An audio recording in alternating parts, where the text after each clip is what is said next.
Greetings, everyone. Hello, hello. Welcome to day 2 of our HBCU Theatre Summit. We are so pleased to have you all. Thank you for joining us. I am so happy today to welcome our keynote speaker, Doug Spearman. With years of theater, television, film, Doug is a writer, director, producer, and an actor. With formal training at Indiana University, Doug double majored in theater production and directing, combined with theater performance and directing. He's an award-winning television and commercial actor. Doug has worked as a writer and producer and creative director with CBS, NBC, ABC, SoapNet, Buena Vista Television, E! Entertainment Television.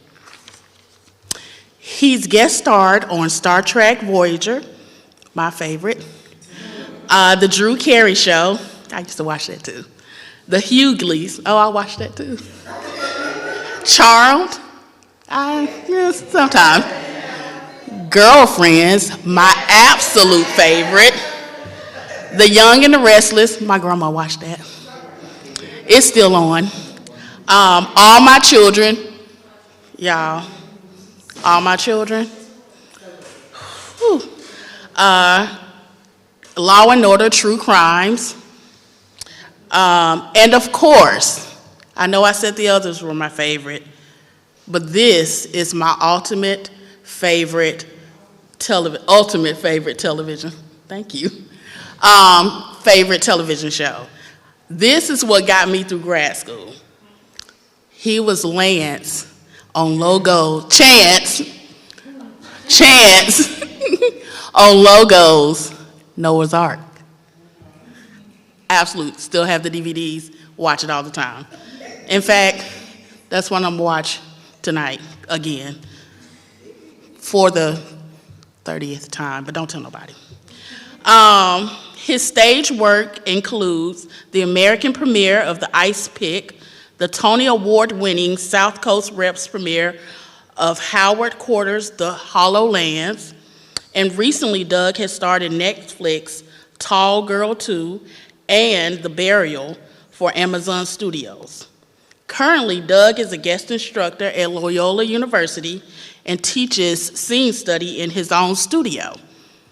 Doug will be making his theatrical directing debut with TWTC's production of Sweet Bird of Youth. Doug sits on the board of directors for the New Orleans Film Society. What an incredible career. And now, I would like to introduce you all to Doug Spearman.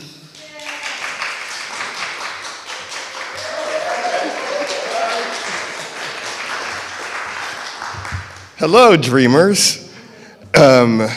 Rule breakers, the discontent, the storytellers, and all that. So it's funny, I was in here a couple weeks ago, and I did Othello on this stage for a conference called Race and Shakespeare, and it was one of the best things I ever got to do and got to address. You go through these periods in your life as an actor where you're playing kid roles, and then you play young adults, and then hopefully you go into either character, leading man, and now I'm at that point where I'm playing old dudes in Shakespeare, no less.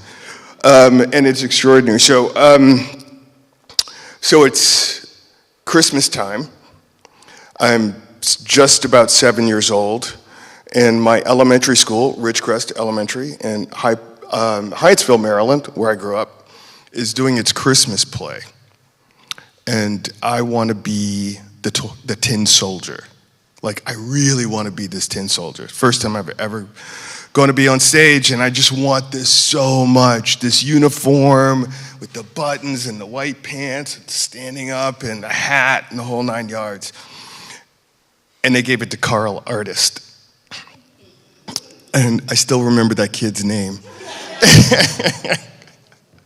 They gave it to Carl Artist, and I was like, I don't know, third shepherd from the right. And but I remember where I was on the stage, and I was over there about where that somewhere between those two orange marks are. And I remember the colored lights, a lot like the lights here, but just the oranges and the greens. And behind us was this sort of silver tinsel that they hang like a drape. And I remember just being surrounded by all this light and all these people and everybody out there looking at us. And I was like, this is it. Like, I knew in that moment that this was it. And that whatever this was, this would turn out to be, next to my relationship with my higher power, the most challenging, rewarding, frustrating, and greatest relationship of my life. I started on stage, and it's not something my parents wanted. I grew up with parents who were, lived and worked in Washington, who had been raised during the Great Depression, so security and a government job, and that's what it was supposed to be like. Even though in my family there are a lot of writers, there are a lot of actors, and there are musicians. And my dad was my dad's mother talked him out of being the jazz musician, the saxophone player that he wanted to be. So he got a job on the railroad, and he worked as a sleeping car porter, and he worked himself up to management at Amtrak. I didn't want any of that. I did not want any of that. All I wanted was to be on stage doing something. For a long time, I just wanted to be a dancer. I saw Pippin with Ben Vereen, which is a Tony Award-winning musical. Maybe some of you've seen it or heard of it. And I saw it when I was 11, and I saw Ben Vereen, and it was the first time I saw somebody who looked like me doing the thing I wanted to do. So when I was a kid, back right after the Civil War, there was one black movie star. There was Sidney Poitier, and there was one black man on television, two. Bill Cosby, The Bill Cosby Show, the first one, and he had started a show called I Spy. But there was Greg Morris, who was the smart, brainy one in Mission Impossible, the original television show. And I had these very few little lodestones, these little stars to guide my career. There was also a TV show that came out called Room 222, which was based on a Sidney Poitier movie, and the lead of that was a black man. But we used to joke, even when I lived in Hollywood, that they would let two of us in at a time. There had to be a dark-skinned man and a light-skinned woman. That's the way it was. Up until recently, that's the way it was. So I didn't have a lot of things I didn't have a lot to tie my dreams to. I didn't have a lot of examples. Unlike you guys, just being in the room with you and on the streaming with those that are listening, it's incredibly amazing to me that there's so many of you, even just right here, right now, doing the thing that you want to do. So when I was a senior in high school, I knew what I wanted to do. I heard applause, I was in every play, and I did everything that they asked of me. So I got on stage the first time when I was 7, and then I started formal training when I was 15. I'm 60, I'm still in class. I'm still learning, I'm still growing, I'm still in this. And you gotta be. You gotta love this. You gotta be all of this. So when I was in high school, I did costumes, I did sets, I built things, I did publicity, I was, dance captain, I was in every show that I could be in, and I made myself indispensable to a guy named Frank Anzalone, who was my drama teacher in high school, who started us off with this really classical dramatic education. Like we started with the Greeks, with Aeschylus and Sophocles. And Frank insisted that we read the newspaper, that we read magazines, that we know a little bit of French, German, Greek, and Latin and Italian, because he wanted us to know that the phrases in the world, and we needed to understand the languages that people were writing, and we had to watch the news and get context.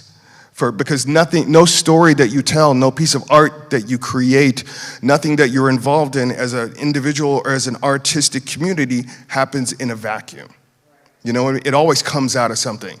I tell my acting students there are 4 ways, there are 4 things. Something happens. You get a feeling about that thing. That feeling creates a thought, and that thought creates an action. That's how drama works, that's how characters work, that's how art works. We respond to the world around us. We get a feeling about it. It makes us want to do something. It makes you want to dance. It makes you want to paint. It makes you want to grab a camera and aim it at something. It makes you want to embody somebody and then tell that story. It's the most natural thing, I think, to humankind. Like when Frank Anzalone, my acting teacher, this is really soft. Cashmere? This is like, wow, this is really nice. When Frank told us about the Greeks, he told us why theater was created. So if you look at any ancient Greek theater, they were built to house the entire population of that city. Everybody went to the theater at one time. And what the Greeks thought that they could do was if people on a stage could go through war, death, divorce, the loss of a parent, the loss of a child, inner strife, working out stuff with the gods, and if they took on all of that, then the people in the audience wouldn't have to live through that. They created theater to stop war. Didn't work, but they tried. And when they realized they couldn't stop it, we were born. We were the ones who said, well, if we can't stop it, we're going to reflect it back at you. We're going to show you the real human cost of divorce, the death of a parent, love, all of those things. We are those people. We are the storytellers. And however you want to tell the story, that's your job. You got to fit in and figure out what your job is. It's to love and to tell that story and to open up those wounds and to show the world, these are mine and these are yours and this is how we can make this work, hopefully. So when I was in high school, my parents, two things happened. One, I was in a show called 1776 and my dad was sitting exactly where you are. And I was playing this guy from Connecticut, I don't even remember his name, but I had a solo in one number. And my dad, as I told you, was talked out of his dream by his mom. And he was not 100% with me being on stage at any one time. He didn't like me showing off. You know, he had all kinds of names and all kinds of thoughts and all kinds of feelings about it. And I stepped forward to about where I am right now, and I happened to look up, and there was enough light falling from the stage that I could see my father's face, sitting next to my mother. And my dad was glaring at me.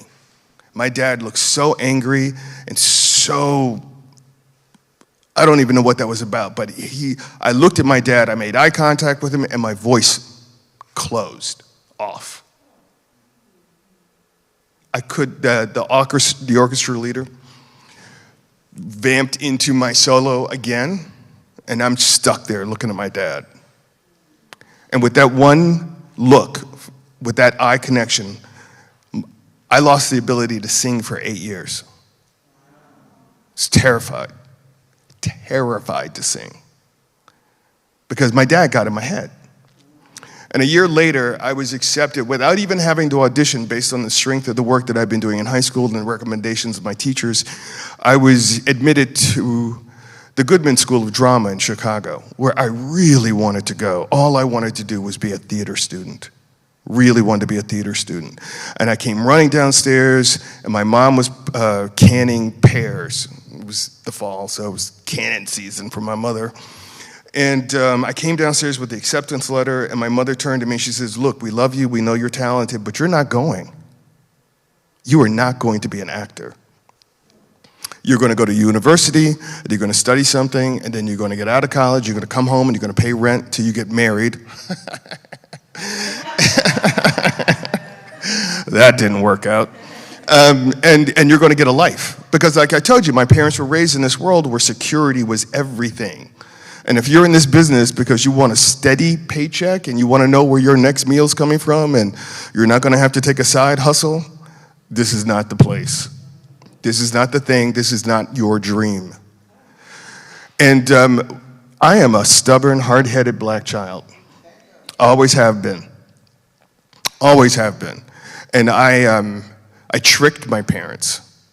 So I did go to Indiana University, and I did study theater performance and direction, which I am so grateful for. But you got my double major wrong. My other one was television production and direction, and I have a minor in art history. This is a screen. The shape of this stage is the exact same shape of a 16:9 television screen, or a film screen, or a canvas.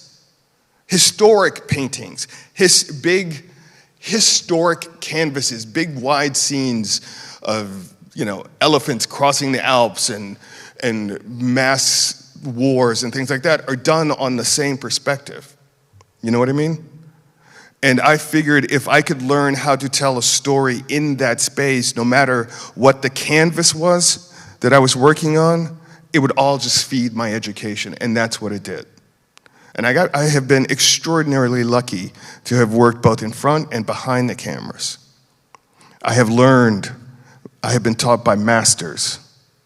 I have learned that you have to love what this is, because there are late nights, there are bad personalities, there are fights, there are jealousies, there's not enough money in too many hours, there's ridiculousness. So one of the things I want to talk about today is I had an acting teacher in Los Angeles, one of my many, but this was my master teacher. His name is Milton Katsalis. He was an amazing director. He wrote a fantastic book called The Acting Class, Take a Seat. I highly recommend it. You read it if you haven't read it. And in it, Milton talked about dilettante. He was really worried about actors who would show up in class, people who would show up in class, and you ever hear the phrase, I think I'm going to try acting. Acting can't be that hard. That's just a silly little thing. And when people say, I'm going to try acting, I'm like, I look at it this way, that's me saying, well, I'm going to try brain surgery. You know what I mean? You know what? It's Tuesday. The weekend looks, I got nothing on to do. You know what? I think I'm going to maybe take a class in firefighting. And then after one class, I'm going to go out there and try to put out a 4-alarm blaze. Do you know what I mean? Or I took a shop class once. How hard can building a house be? They don't understand what it is that we do or what it takes to do it. So Milton's definition, like I said, was an amateur. Somebody who wasn't really serious about it. Somebody who wasn't really engaged in the process, who wasn't willing to put in the time, who wasn't going to go to the museums, who wasn't going to do the 8 to 40 hours of homework that you need to do, wasn't going to go see other art, even things outside of the world that they live in. I go to all kinds of music. There's some stuff I don't like. But, I'll go to an opera, hip-hop, R&B, headbanger music. I see modern art, Egyptian, African, all kinds of African art, grand European things. I travel, I read magazines and stuff I don't even have an interest in, because I got to know what am I doing and what is the context and who is the person I'm playing or what's the story I'm telling. And there's only so much in here right now. I gotta see the world. Dilettantes don't normally do that, according to my teacher, Milton. So I started my own class here in New Orleans. It's a scene study class. We meet on Mondays, 5:30 to 9:30 in the Maroney. You're all welcome anytime you want to come by. And I looked up the word dilettante, and I like my version of it. And I consider myself a dilettante, and I hope you do too. And the version in the New Collegiate Dictionary that I used is someone who does something for love. Not for money, not for fame, but for love. And if you're not doing this for love, again, you got to find something else to do. Because this is like being in a really crazy relationship. I'm serious. It's crazy. Oh, and I sometimes I address my class. I'm like, hey, crazy people, how y'all doing? You know why? Because you got to be crazy to be my age and still doing this. You know what I mean? A couple years ago, about 10 years ago, I was doing a play in Scotland at the Fringe Festival. I was playing Dionysus, the god of wine and good times and hot sex and hallucinogenic drugs, in an all-male version of a Greek play called The Bacchae. And I was basically the god of gay sex and drugs. And I was having a great time. But the way the show was designed, I had to be in place. So there was a stage like this, but it was floating, and I had to make my entrance. And I actually have to, there's a black cloth on the stage, and between the stage and the back wall is a space about this wide. And I'm laying there from the time that before the house opens. I'm laying on my back on the ground, looking up at the lights, hearing the house come in. And then the little Bacchae come in and they do this dance and they lift up the floor, this velvet drape that is covering the entire stage. And they do this whole dance and they're whirling around with it. And I have to crawl under this thing and come up like a genie. Do you know what I mean? I come up out of this, like doing this sort of snake dance. And I'm laying there one night before the show's opening, and I'm I'm like 48 years old. I'm wearing black riding boots, a chiffon mini skirt, and a black leather vest and some gauntlets. And I'm laying on my back, and I'm like, dude, you've been doing, no, I was 47, I can tell you, because I laid there, and I was looking at the lights, I'm listening, I'm like, you have been doing this since you were 7. You were 40, what are you doing? Crawling on the floor in Scotland. And you know what? I came out of that velvet hole every day, and I was just freaking amazed. And that was wonderful. Best review of my life. Still remember it. Doug Spearman is a young, strutting god. Thank you. And I threw my back out. I was 41 years old, you know. I threw my back out. I mean, we had to do all this dancing and movement and all this kind of stuff. I would lose my voice. I was in so much pain. Right before I left LA, and I lived in LA for 30 years, I did a play called Salome, and I played John the Baptist in a basement of a theater in Hollywood. $25 a performance. I'm a professional Screen Actors Guild actor, but this part was good. It was good, and it sat on 3 sides, and the stage floor was the same height as the audience, so I was close to them. And at one point in the show, I have to rip off my shirt, kneel down, take off my belt, and I have to lash myself in punishment for like 5 minutes. And because I am literally at your knee, there's no faking it. I have to use a real leather belt. And I have to go to town on myself. I mean, I am like I'm doing stuff I can't watch in movies. Like when you're watching a slave narrative or something and they start pulling out the whip, I'm like, I would watch a slasher film before I watch any more black violence and trauma. But I'm doing this thing for $25 because the part is good.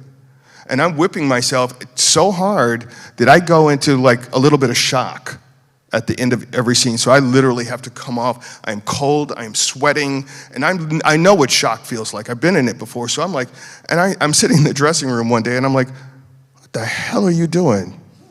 You're 51 years old and you are beating yourself in a basement in Hollywood for $25 a night?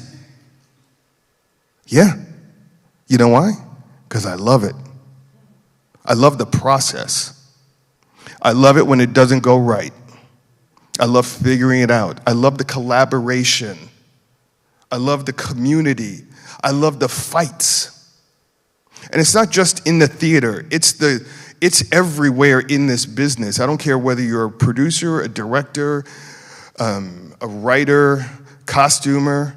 It's going to be hard. It's not going to be consistent.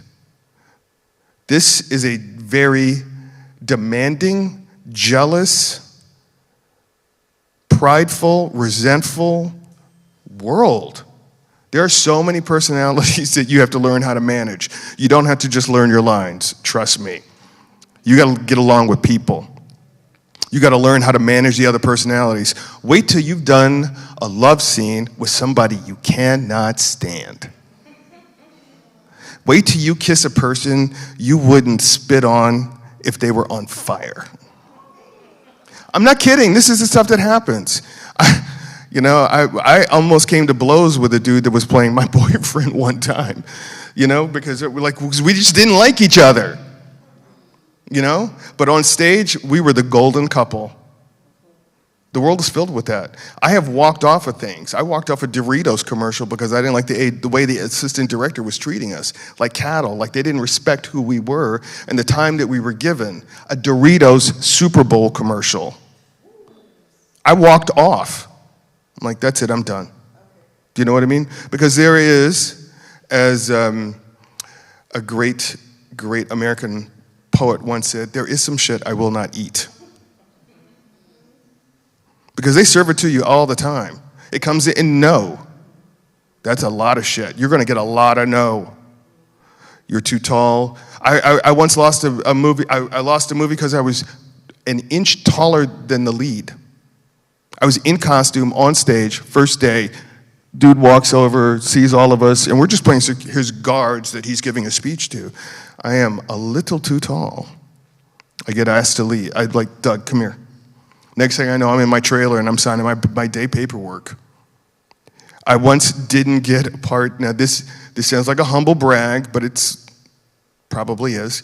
There was this movie. There was the movie with the movie stars by the award-winning, Oscar-winning director, and I was perfect for the part. The guy in the book looks exactly like me. He's from the same place I'm from, grew up in the same family, has the same skin tone. I wanted this. I went all the way through Universal, all the way to the president of Universal Casting. I was about to fly to New York and throw myself at the foot of the director. And I got a phone call from the head of casting for all of Universal, like, Doug, we're not going any further. We're not going any further. And I was crushed because it was that thing, it was that part, it was that movie that was going to make me a movie star. 6 months later, I'm driving over the Hollywood Hills, going into the Valley, into Burbank, and I see the poster, the billboard for this movie.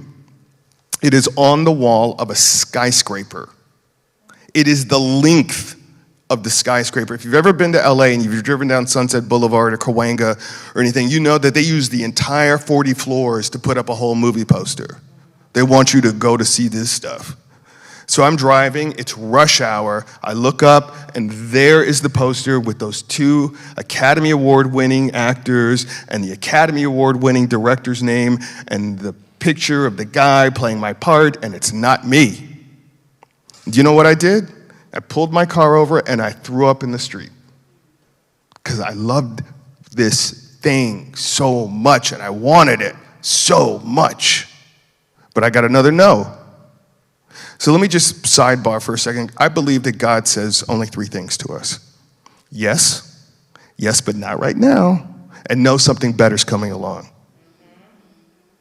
And when I first got to Hollywood, I was trained in the theater. I love these spaces. I'm one of those superstitious actors that will not say a certain Scottish Shakespeare's play's name in a theater. I can't do it. I will spit and then turn around 3 times. I have all the superstitions. You know what I'm talking about. Yes, you cannot do that. So, I grew up in this space. I literally grew up from the age of 7 right here, dancing, singing, pretending to be something, having the time of my life. So when I got to Hollywood and had my first audition, I held a piece of paper in my hand in front of a camera, and my hand shook like this. It was for a show called LA Law. Most of you don't know what it is. Yeah, my first audition was for LA Law, and they were so kind to me. They were like, thanks, Doug. You get a lot of, thanks, Doug. Thanks for coming in. That was great. Thanks for coming in. And you ain't got that, huh? You are not getting this job. I didn't know what I was doing. It took me a while to recalibrate myself for a very new industry, for a new intimacy. There's a fantastic feeling that I get when I'm in front of an audience, a live audience. It's like the closest I'll probably ever get to driving a chariot. Like you got the reins in your hand and you can feel those horses. You know what I mean? And that's what it feels like for me with an audience, with a live audience, with this back and forth. You can feel when you've got them. You can feel when you lose them. You know, it's always, and once you get up here, you're on go. There is no net. I have seen Tony Award winners lose their line. Cherry Jones, who's one of the most brilliant stage actresses, period, that we have in American theater right now. She's on Succession, right at the moment. She was doing a play called Doubt. She was playing the nun. I saw it on Broadway. Sherry went up on her lines. And they just walked around stage until they got it back. But they got it back because up here on the stage, you lose it. You got to figure out how to get it back. I am actually one of those actors that has that, you know, the trope of the actor's nightmare. You guys know what that is? Yes. All right. The actor's nightmare is when you wake up on stage in a play that you do not know that you're in, and it's your line. I'm serious. I have this dream. It's recurring. Like, I wake up. Can I take this off? All right. So I wake up right here every time. I wake up right here, and I'm buck naked. Buck naked. And over here is a white dude who's about 70 in like Shakespearean king robes, right? With a long beard and long gray hair, and he just does this.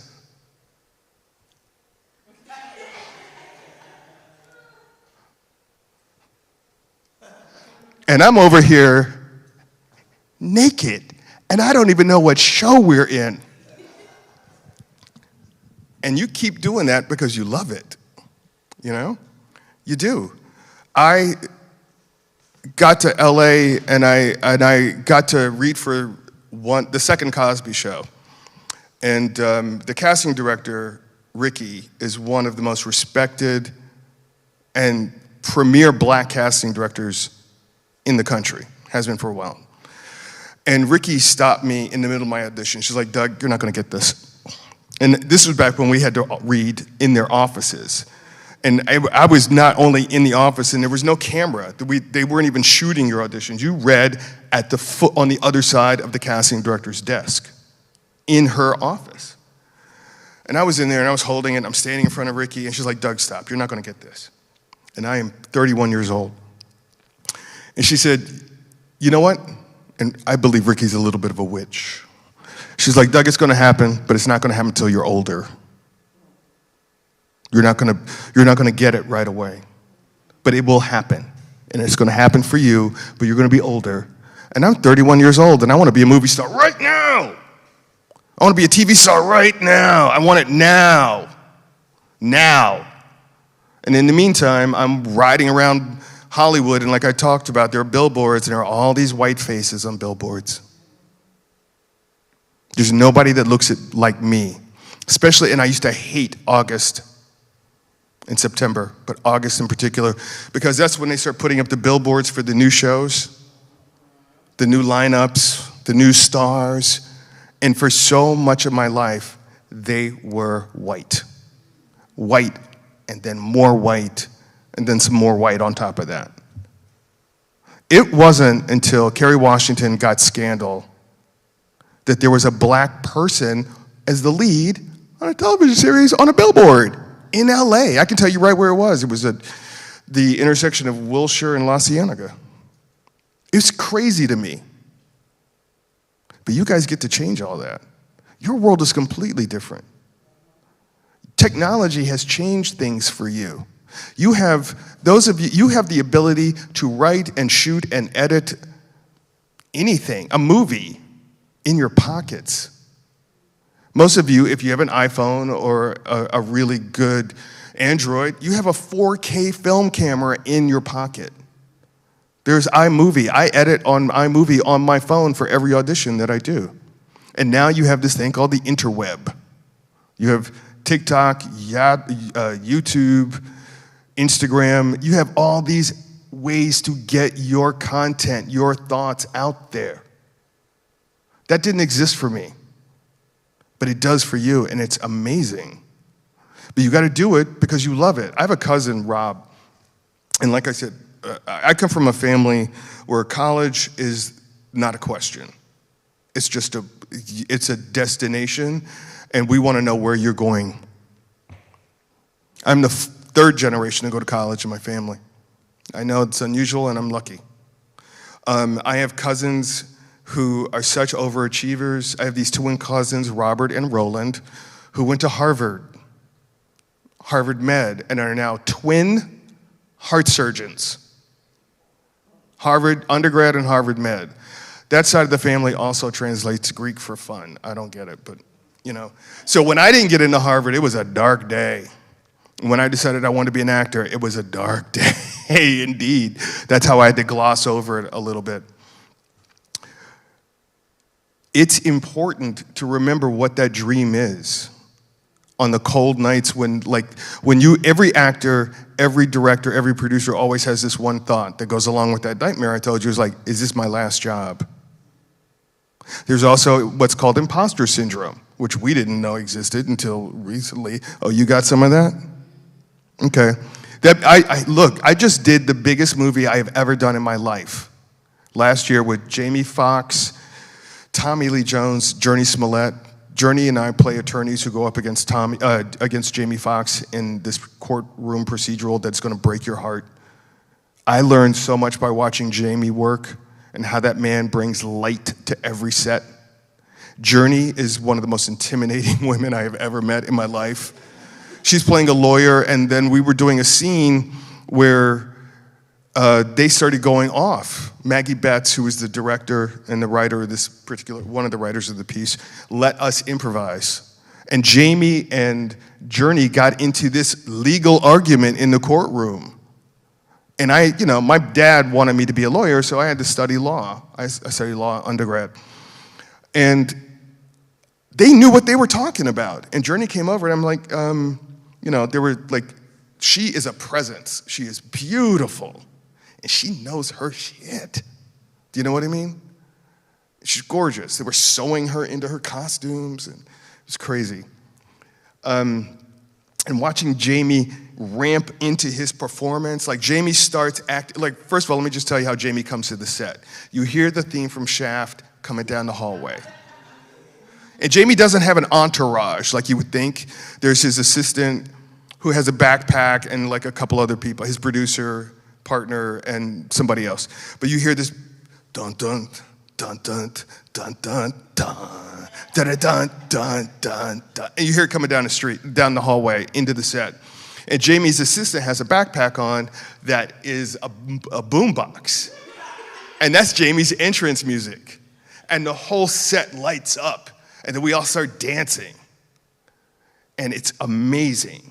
You know what I mean? And when he gets ready to go into a scene, I talked to him about this. He says it's like getting a boat to lift off the surface of the water. When you have to get it fast enough so that it just flies across the water. My acting teacher called that careering. That's really what career means. It's the way a boat goes across the water.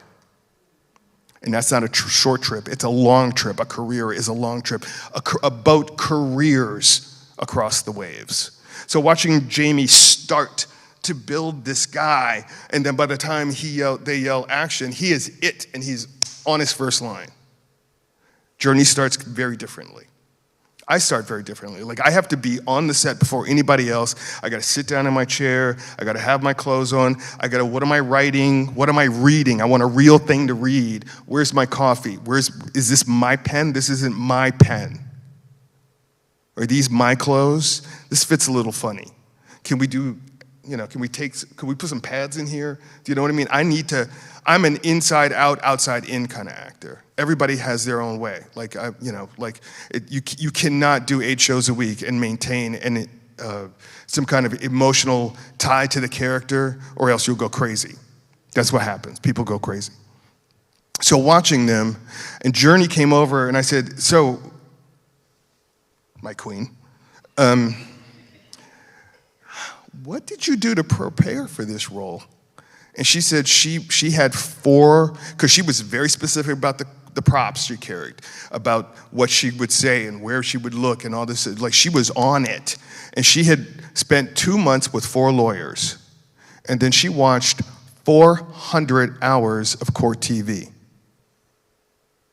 400 hours of court TV. And I'm like, I know what I'm doing tonight. I went home and I watched 6 hours. You know what I mean? Like, and I was like, wow, okay. And I've been to court and I pulled all of that out. One of the things I talk about with my students is my favorite actor is Anthony Hopkins. I actually got to meet Anthony Hopkins. He came to my acting class, and it was like, I was sitting in the back, and I was like, I can't. So I got off where I was sitting, and I came up and I sat on his feet at the stage. Little marimba band. So I came and I sat at his feet, and then people were like, oh, well, Doug's doing it. So we all came in, we were just sitting there like, tell us everything. And one of them, hey, look, if you get a chance and you get to meet somebody like that, you ask questions, learn, steal, talk. I'll tell you a funny story in a minute. And one of the things Anthony Hopkins explained about his process was that he will take a script, he will undo the binding, he will lay it on his dining room table, and he will stand there and he will read it aloud 300 times. Be Journey, be Anthony. I also did a movie with DMX, God rest his soul, that was supposed to be a one-day shoot and turned into 3 months. 3 months. They put a roof on my mom's house, okay? And those residuals were sweet. I had to move for a month. I had to move from LA to Long Beach and you know why? Because the stuff that he was going through delayed that movie a month. He wouldn't come to the set. He wouldn't come out of his trailer. He wouldn't get into his wardrobe. He had other things and other friends that he had to entertain, and they had things to do. He wouldn't even come to the stage. He wouldn't even come to the location. That's the reason why there's only one DMX movie. Because he cost them money. You can't cost people money. If you watch a movie and you stay for the credits, think about them. Think about everybody you see in those credits is a taxi with its meter running. The most important thing, the most expensive thing on any set, I don't care whether it's a stage or a movie set, is time. People cost time by the hour. And you cannot get in the way of that. You cannot have a bad attitude. You can't have bad hygiene.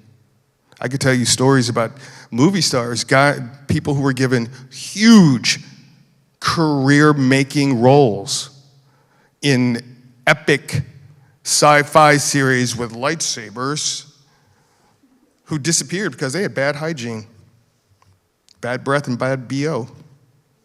Nobody wants to work with that. You got to realize you are part of a community, you are part of a machine that has to work on time and run well. And you show up because you love it. You show up because the food's going to be shitty. I'm sorry. The cheaper the production, the worse the food. You will be opening a lot of Doritos bags. You will be drinking cold coffee at 4 o'clock in the afternoon to stay awake for your close-up. You will get up at 3 o'clock in the morning and meet somebody outside of a locked theater, wherever you are, and you will have the keys, and you will go in, you will turn on the lights, and you will be on a freezing stage rehearsing something because you got to work it out because you love it. You will have 2 side hustles because you love it. I got lucky for a long time. My side hustle was being a network television writer-director. So I got to work with other stars. I got to direct Halle Berry, Morgan Freeman. You know, I did the advertising and the promotion for network television movies and television shows. So I worked with all the actors. Almost any television, anything on CBS in the early 90s, I was there working. I read all of the scripts for every network show because they were there laying around. That's how I learned how to be a good writer. You want to be a better actor, be a good writer. You want to be a better writer, direct, and act. Everybody needs to take an acting class. Everybody. Because there has to be a common vocabulary amongst this community of people who know how to do what you want to do. Because it's extraordinary that you will take things that are in your head and you will talk to other people about them and get them so excited about what you're talking about that they want to make it into the world. We manifest our thoughts, our dreams, our hopes, our desires, our fears. That's what we do because we love it. Not because it's going to, like, seriously, if you want to be famous, let me tell you something. Being famous makes your life very small. Makes your life very small. Your friends hate it. They will. You'll find out who your friends are. So I was on this television show called Noah's Ark, which was the first television series about gay black men ever. And we had real lives. I was married on the show. I had a 4-year-old daughter named Kenya. And I was a college professor. That had never been on television. That was the reason I took the part, is because I'd never seen two black men raise a child on their own on television. I thought that was the most revolutionary thing I'd ever could have imagined. Groundbreaking. A lot of times Noah's Ark gets called groundbreaking. But it also made me very public, and I'd been an out gay man in LA for a long time. I was going to bars and stuff like that. But so did the fans. And there's this thing I call the screaming lunge, where they see you and they scream and then they lunge at you. So when you're a movie star, here's the difference between television stars and movie stars, or television actors and movie actors. Movie actors are huge. You see them, you go someplace special, they turn the lights down, and their faces are 20 to 50 feet tall and 19 feet wide, and they're doing all these things, but you're looking up at them, and they're huge. That's like going to the cathedral. That's like going to something and seeing a deity talk. Television is in your house, in your living room, in your space, with your friends and family around, and you're talking, especially if you're black, and you're watching black people do something, you are talking about it. White Americans are the only people who do not talk in movie theaters. Even the British talk in movie theaters, I know that. And you're usually looking either down or straight ahead. So they're on your level. So when you're on a TV show and people see you in the real world, they go, "Oh my God!" And it's like they see a cousin or an aunt or an uncle or something, and they run and they hug you.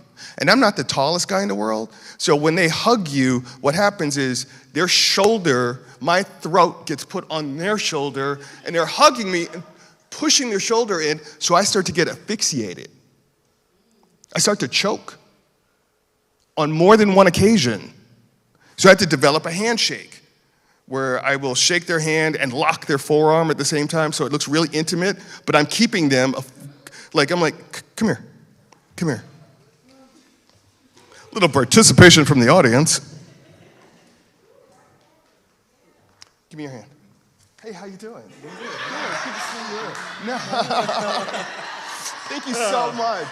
No. You know what I mean? Thank you. Bye.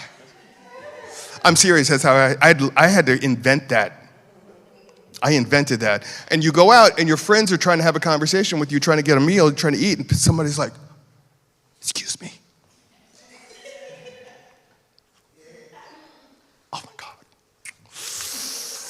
I don't want to bother you, but can I get a picture?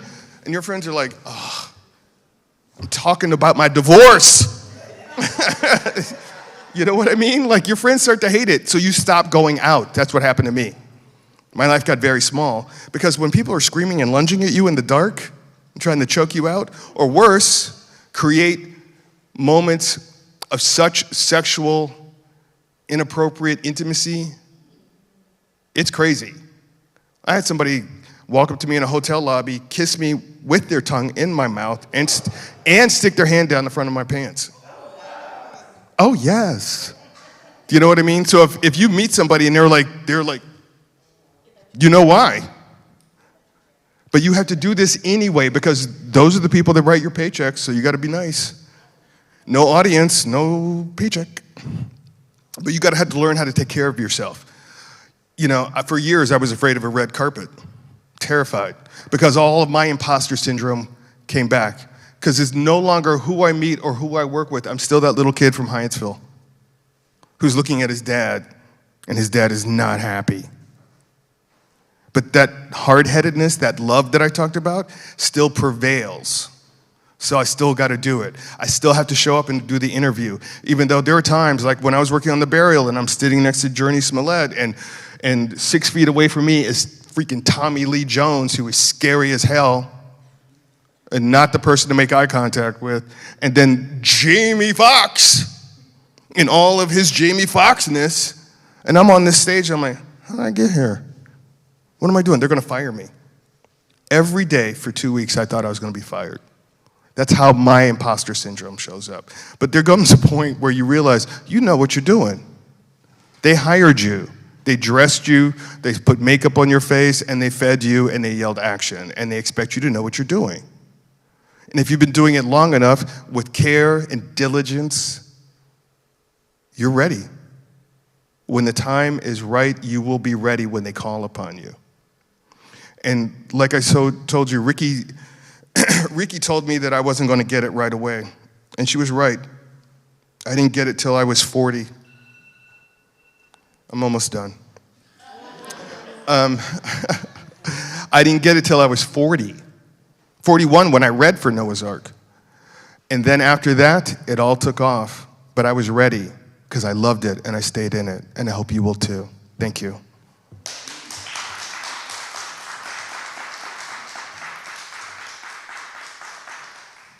I did not know I was going to talk for an hour. I'm sorry.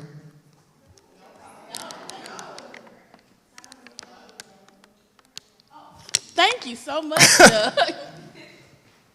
Oh, I feel fancy walking and talking. Hey, y'all. So we're going to take a few minutes to do a Q&A. Does anyone have any questions?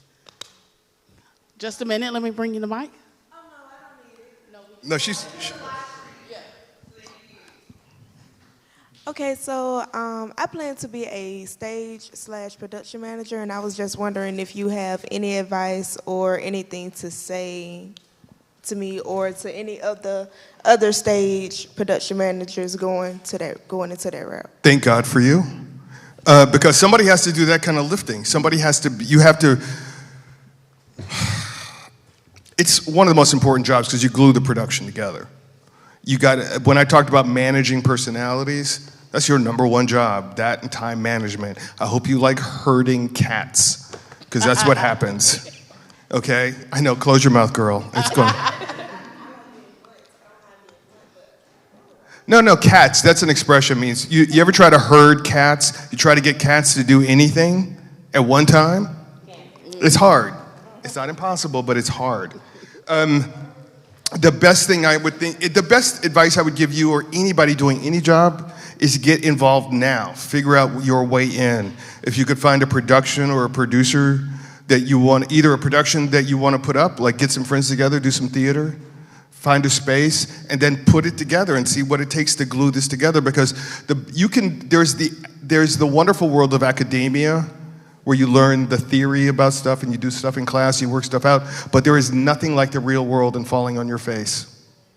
You have to make mistakes. You have to fall forward every time.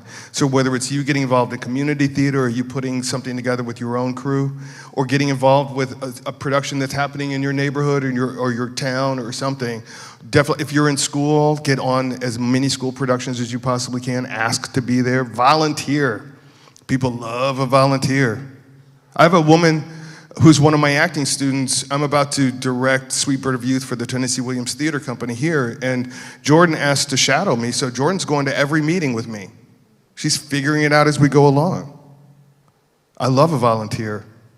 You know what I mean? It's not just, get me a latte. It's like, did you understand that? Do you understand what's going on here? Do you understand what the process is? Each one help one. That's the way I was taught. Does that help? You're welcome. The great thing about Jackson State is that they are doing their own senior productions this year. Oh, good. Yeah. Oh, we have another question? Thank you so much, Yo-Yo. Oh my God, it was wonderful hearing from you. Thank you. You're welcome. This has been so eye-opening. I'm like sitting here just thankful for like this opportunity that we have in New Orleans to hear from such an incredible person, and it's just authentic, and I'm really just taking it all in. Currently, I'm going to the New School and I'm studying screenwriting. I've been in a world seeking where I fit in the world of storytelling. So from acting to poetry to directing to, being in my theater production, in theater in high school to all that stuff. So I'm still in the process of learning how to tell my story and where do I fit in telling that story. And so I figured, well, I've been writing since I was 11. All of my content, all of what I do as a poet, as an actor, it always goes back to writing. So why not really, study writing and see how I like it? So long story short, I'm in this adults program at the New School, and I'm studying a lot of screenwriting, and I'm like overwhelmed in love with it. And I'm just so thankful for that. I didn't know that I would love structure so much and the structure of screenwriting. So you mentioned that you sort of sat on that writer and director side of things at some points in your career. So I'm trying to gauge and navigate, like, what does the screenwriting and writer's world look like in this industry, and what kind of advice would you give me as far as like an entryway or, ways Sure. to kind of... Yeah. So it didn't come up in the wonderful introduction. Thank you, Yo-Yo. But I wrote and directed 2 feature films. I wrote, directed, and sold them. They're both on Apple TV, Amazon, Netflix. One's a buddy comedy and one's a love story. And I basically made them with the lint in my pocket and some very generous friends. Do you guys know what genius is?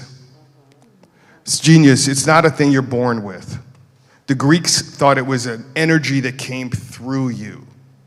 Like, genius and the muses are the same thing, basically. It's not something you own or have agency over. It comes to you when it comes to you, and it flows through you. And that urge to write is your genius visiting you a lot. It's like standing in a wind tunnel of it. And if you ignore that stuff, it goes someplace else and they get an Academy Award or a Grammy or a Tony, okay? So you gotta feel that and let that come into you, and it's speaking to you.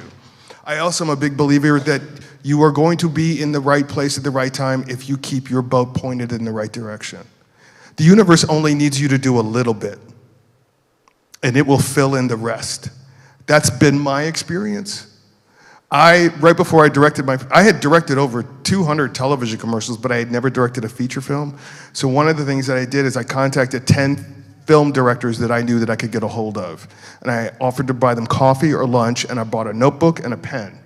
And I asked them all the same questions. And I said, what went right, what went wrong on your first movie, and what would you want to do different, and what should I know? And they gave me very detailed, very honest, very open things.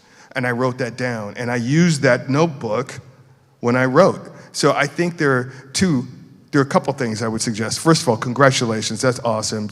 You do that. My dad gave me a bit of advice. The only real good advice he ever gave me, he said, write your life.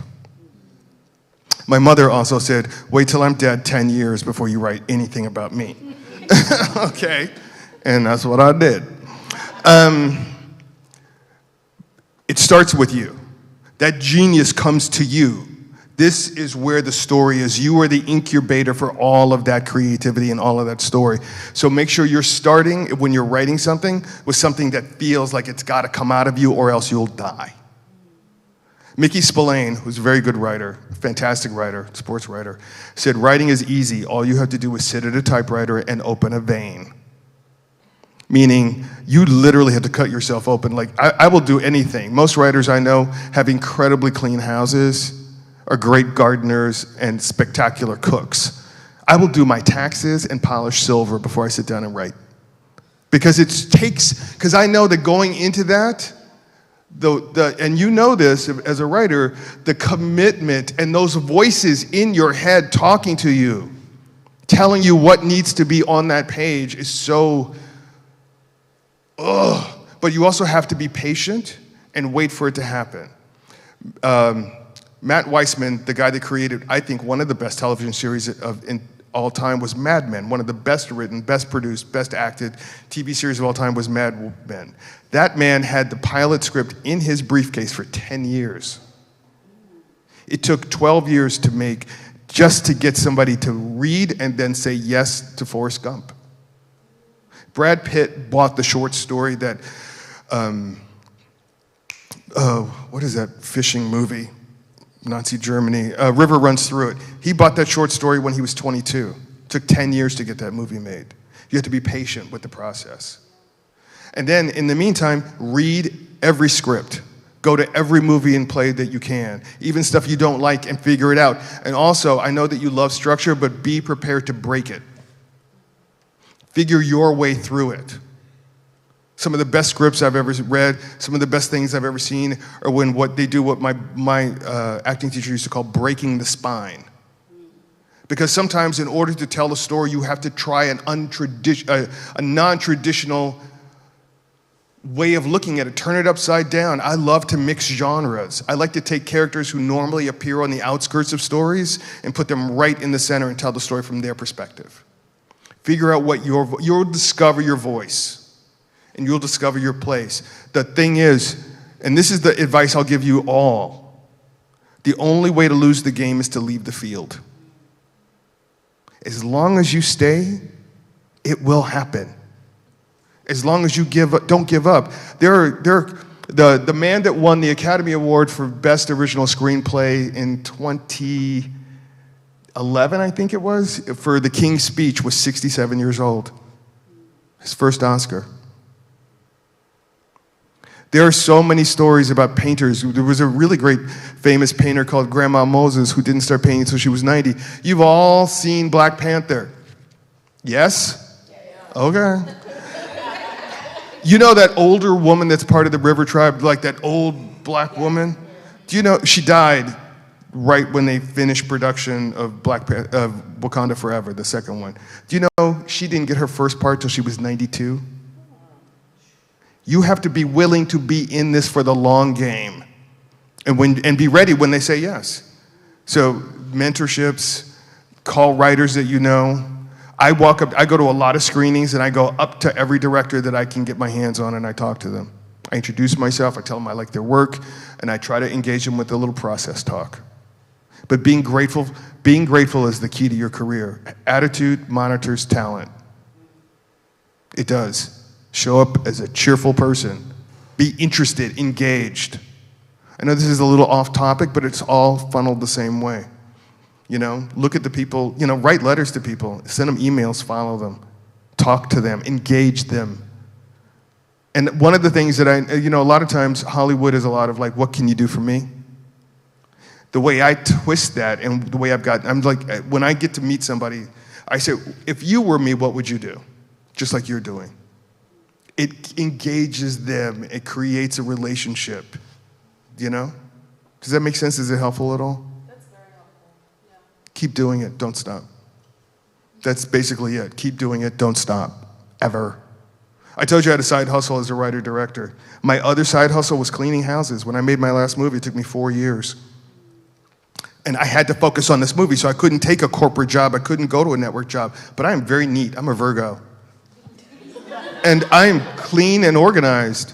So I organized people's houses. I cleaned toilets for 4 years to make that movie. I sold my car. I went through it broke up my relationship. But I love this.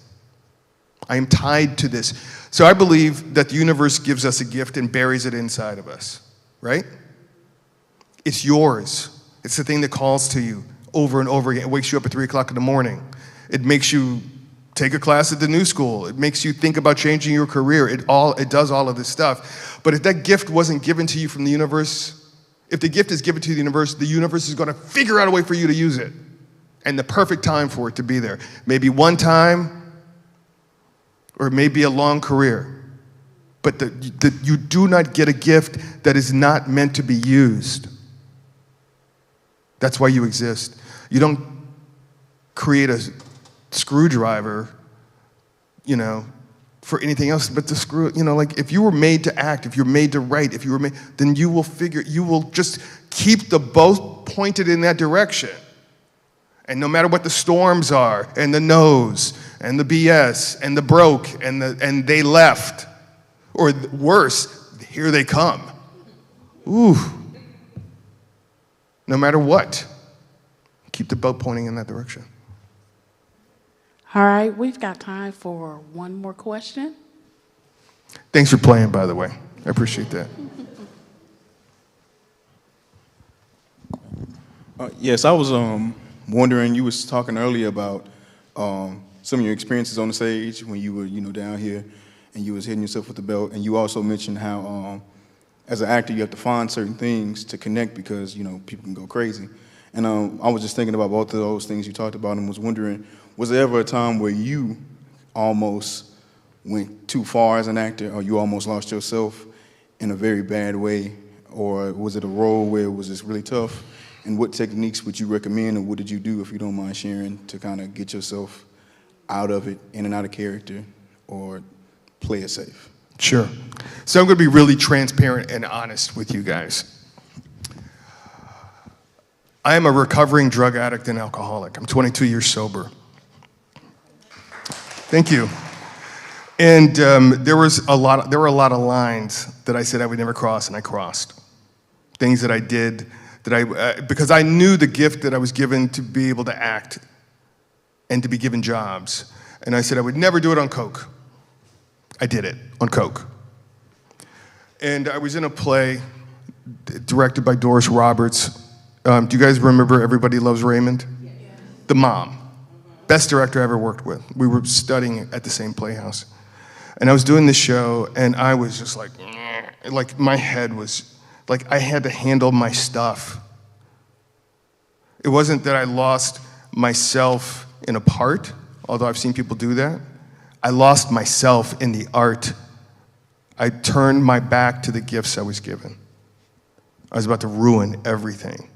And it wasn't until I got the grace of understanding that what I do and have been privileged to do my entire life, I was throwing away with both hands.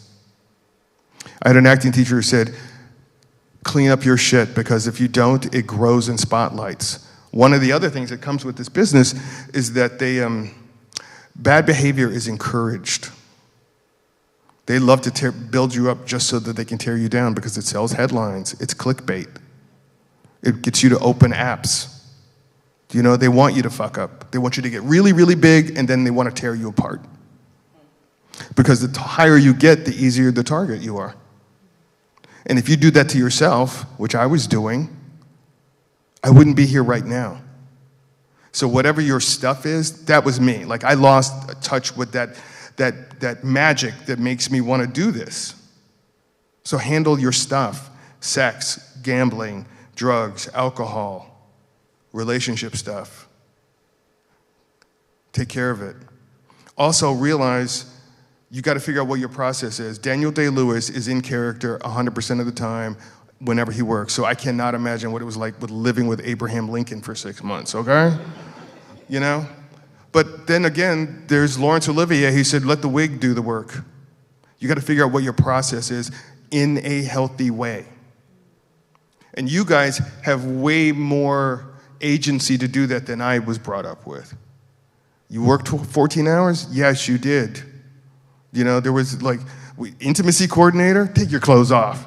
Do you know what I mean? Do you know what I mean? It was like, get in the bed, be naked, we're all gonna take a, you guys have so much more safety around you. There's the encouragement of talking about your mental health. There is the understanding the sexual politics, and that you do not have to, trust me, I had an agent chase me around a bedroom when I first got to Los Angeles. I was young, I was tight, I was pretty, and men and women.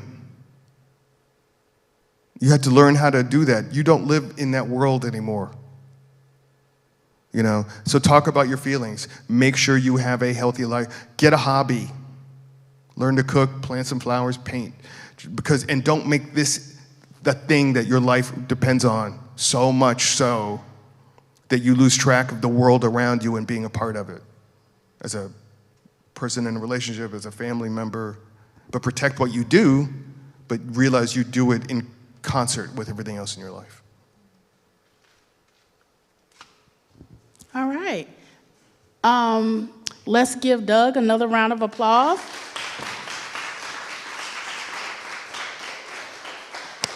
And don't forget to join us tomorrow at 3 p.m. for the To Be Young, Gifted, and Black Monologue Showcase. We will again be live streaming on HowlRound, and we will be here in the theater. I am Yolanda Williams, the producer of the HBCU Summit, and we will see you tomorrow. Thank you. Thank you guys for your time.